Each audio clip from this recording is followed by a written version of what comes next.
L'espace de manifestation artistique et culturelle, le centre de Lobozumpa, dans la commune d'Abomey-Calavi, en République du Bénin, était très animé les 8, 9 et 10 décembre 2017. Et pour cause, la tenue effective du festival Les Échos de Lobozumpa. Après une première édition qui a connu un succès éclatant en 2016, ce festival est passé à son deuxième acte, avec une programmation pluridisciplinaire dans les arts visuels, spectacles vivants et concerts. Cette édition de cet événement, pensée comme espace d'ouverture et de rencontre, a porté sur la thématique des Amazones. Pourquoi les échos de Lobozumpa? Les échos de Lobozumpa, c'est un événement pluridisciplinaire. Pourquoi? Parce que c'est un ensemble d'activités. Notamment, c'est des expositions, c'est des ateliers jeunes publics, c'est des représentations théâtrales, c'est des jeux, c'est tout un ensemble d'activités artistiques. Et pour parler un peu de l'histoire des échos de Lobozumpa, ce nom est venu en fait du fait que le centre est installé dans le quartier Lobozumpa, qui est très peu connu par la population béninoise. Donc c'est juste pour mettre un peu à la lumière ce quartier. L'équipe a décidé ou s'est proposé de donner comme nom à cet événement les échos de Lobozumpa. Dans notre histoire béninoise, les Amazones ont beaucoup œuvré pour gagner des guerres avec nos rois. Mais nous, quand on travaille aujourd'hui, c'est juste pour mettre un focus important sur les femmes battantes, tout simplement. C'est-à-dire, il y a des Amazones de tous les jours. Celles qui travaillent pour éduquer les enfants, celles qui essaient de construire les ménages, et celles qui tiennent nos tentes, nos comptoirs au marché d'Antokpa, par exemple. Et celles qui ont plus de courage, qui font de la soudure, de la mécanique aussi. Et celles aussi qui sont de la politique, qui sont aussi à l'Assemblée. Ce n'est pas pour rien que dans ce même pays, au Bénin, on a nommé simplement la dame de Nicéphore Soglo une Amazone. C'est la même intelligence qu'on voulait partager. Donc pour nous, c'est important qu'on fasse un clin d'œil à nos dames, à nos femmes béninoises qui ont toujours fait ce que nous sommes aujourd'hui. Voilà, Amazone, ce n'est pas forcément une femme avec des lances pour aller à la guerre, mais c'est aussi une femme qui a beaucoup de courage, qui apporte de l'eau, qui apporte de la nourriture, qui nourrit des familles et en pleine intelligence aussi pour défendre nos projets à l'Assemblée par exemple. Donc pour nous c'était important de célébrer ça.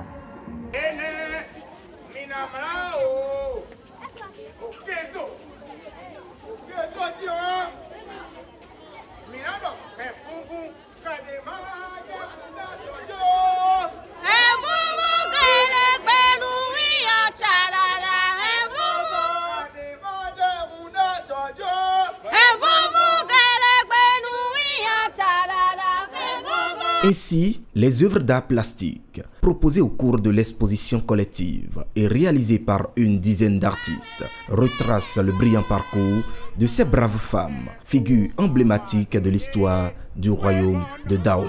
Lorsque Jean-Pierre a écrit sa pièce de théâtre Condor le requin en 1967, la seule figure d'Amazone qu'il y a dans le texte, c'est lorsqu'on a réuni le conseil de guerre, qu'on a déclaré la guerre à la France, cette seule figure-là, c'est Nanga.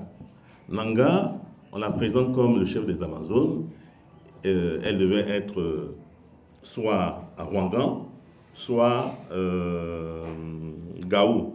Alors, quand on dit Gaou, chez les Amazones, c'est le chef suprême. Ou à Ouangan, c'est le chef qui suit en même temps le Gaou.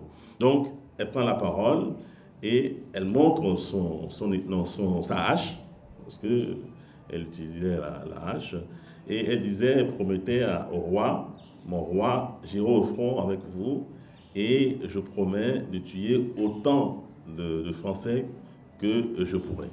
Et après, on a rapporté justement son combat, et on a décrit cette femme-là face à l'ennemi. Et il y a une scène particulièrement comment dirais-je, tragique, où on la voit désarmée, et quand elle était désarmée, eh bien, elle a utilisé ses dents pour trancher la carotide artère à l'ennemi. Moi, j'ai voulu travailler dans le sens contemporain de l'Amazone en parlant des femmes d'aujourd'hui, de la femme active d'aujourd'hui qu'on voit de l'extérieur et tout, mais auquel on n'attache pas vraiment souvent d'importance. On voit souvent l'extérieur sans voir l'intérieur. Et en voyant l'intérieur du sac à main d'une femme, on peut avoir une idée de sa personnalité, avoir une idée de ce à quoi elle est attachée, de ce en quoi elle croit, de ses peurs, de ses réalités. J'ai toujours voulu travailler sur la féminité libérée, la féminité indépendante, la féminité réappropriée et réinterprétée. Donc du coup, c'est un thème qui, moi, m'allait complètement. Et dans mes recherches, avant de découvrir ce thème, j'ai remarqué que le combat féministe était perçu par beaucoup de personnes comme une mode, quelque chose qui est venu comme ça et qui va passer parce qu'il y aurait des communautés de femmes qui ne savent plus quoi faire de leur temps, des hystériques, qui ne savent plus pourquoi lutter et qui ont décidé de castrer tous les hommes.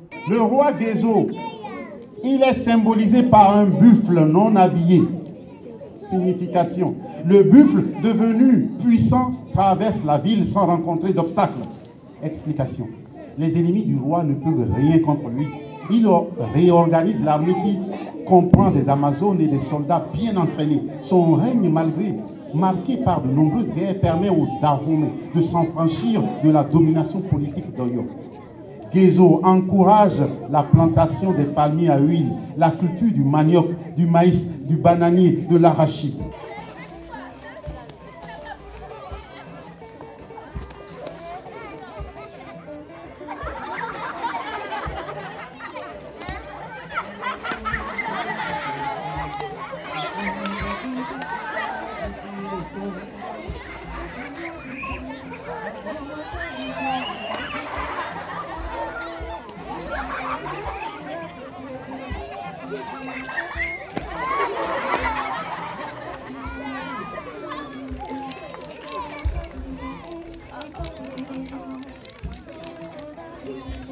Par ailleurs, des ateliers sont animés pour le public jeune, de même qu'une performance et une visite du petit musée de la Ricade, véritable merveille de l'espace.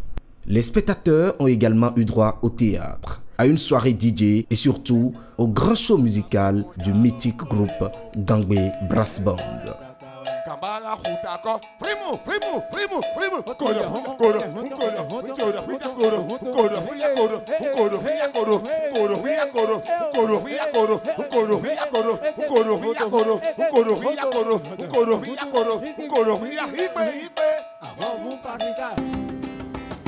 J'ai grandi dans une industrie humaine où l'argent a toujours été perçu comme accessoire. D'elle, j'ai appris qu'il faut planter des graines avant de récolter des fruits et que tout ce qui brille n'est qu'illusoire. Quelquefois, je me suis vue envier des amis de l'autre bout. Je convoitais leur situation, ignorant que ma vie avait le meilleur goût. Certains vous diront que l'argent ne fait pas le malheur. Mais moi, je leur répondrai que l'amour fait le bonheur. Car il y a de ces affections qu'on ne peut marchander. Oui, il y a de ces rien du tout qui ne valent point des portefeuilles achalandés. Nous autres avons appris à accueillir chaque jour avec ses caprices. Pour nous, nous lever en pleine forme chaque matin est déjà un délice. Il est vrai que nos langues flottent rarement avec du caviar et compagnie, mais nos papilles gustatives savent savourer les riches plats des indigents. Car chez nous, le besoin passe avant le désir. Oui, à la vie, nous autres sans argent ne sommes pas exigeants. Dans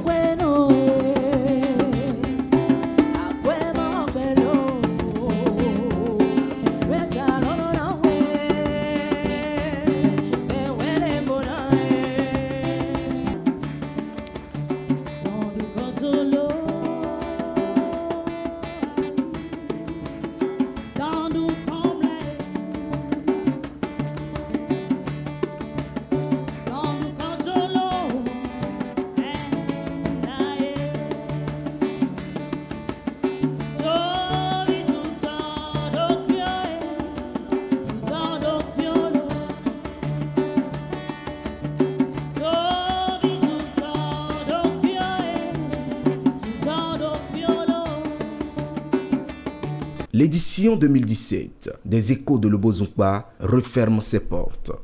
Les organisateurs et responsables du centre sont satisfaits du déroulement des manifestations et se concentrent d'ores et déjà sur la nouvelle édition prévue pour 2018. On veut juste amener les personnes à s'investir en fait de ce lieu, se dire que c'est leur maison et que la chose culturelle, comme on le sait bien le faire au Bénin, que ça soit à la portée de tout le monde et qu'on puisse vraiment se pencher sur cette question de la femme, valoriser ces femmes qui aujourd'hui continuent toujours de se battre. Il est temps aussi que la conception sur de l'art soit partagée avec notre public.